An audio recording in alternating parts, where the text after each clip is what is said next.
makilala ko, nagbebenta ng 3 sachet kasi ang kita sa bawat sachet ay 50 pesos times 3, that's 150, pambaon po nila. Pambaon na ibinibigay sa mga anak.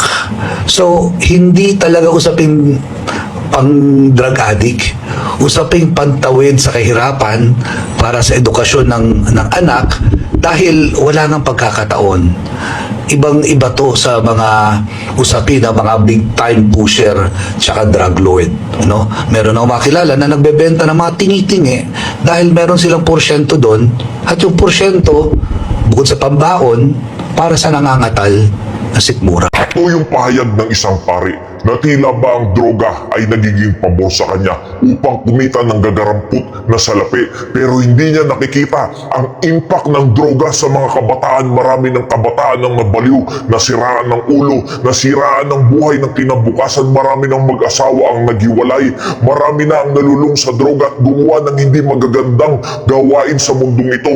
Marami dyan ay nakapatay na, marami dyan ay kinuha ang puri ng mga kababaihan, at marami dyan ay kung ano-ano ang ginagawang kabalastugan na hindi naman karapat-dapat dahil sa droga. At dahil sa droga, ang maraming tao ay nagpapatayan, maraming nasisira pagdating sa pera at hindi nagugustuhan ng mga ginagawa dahil nawawala na ang kanilang pag-iisip, ang kanilang katinuan pagdating sa salapi dahil sa droga. At yan pa yung ipopromote na turingang pari, pero ganyan yung pag-iisip na sana ang ipinopromote ay ang salita ng Diyos upang diyan magbago ang buhay ng mga tao.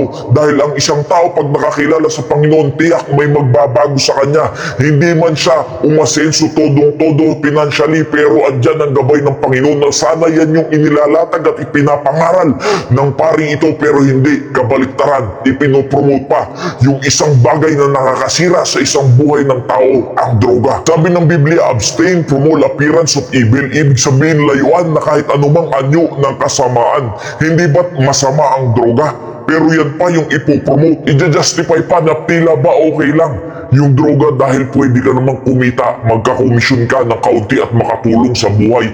Alam niyo po ba, ang tao, pag yan ay nalulung sa droga, lalong mawawalan yan ng katinuan. Hindi yan gagawa ng matino at lalo pang maghahanap yan pag yan ay na-addict. Dahil naranasan ko po yan, pag ikaw ay na-addict, maghahanap ka pa. Maghahanap ka na maghahanap hanggang sa ma-addict ka na dyan at hindi mo na maalisan hanggang mabaliw ka na at masira na ang iyong pamilya.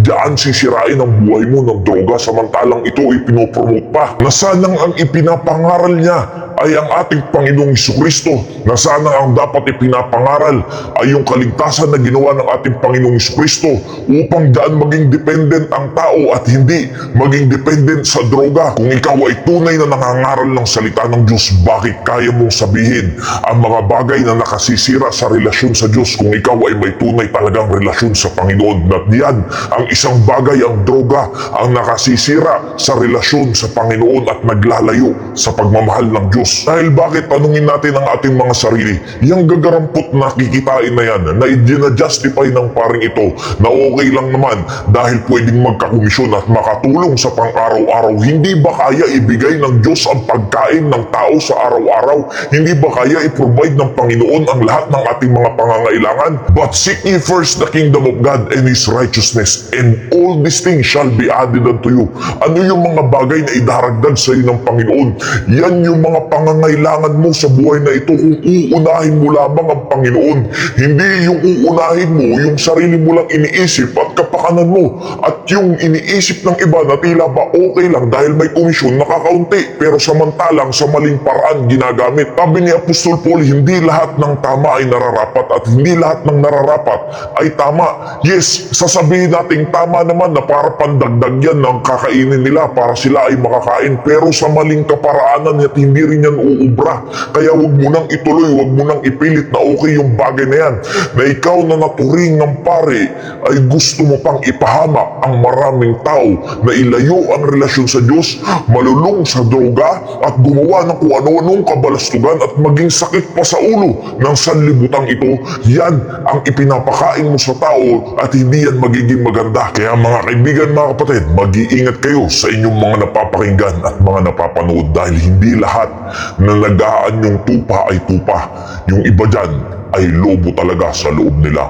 Nawa naging pagpapala po ang mensahe ito. Maraming salamat po.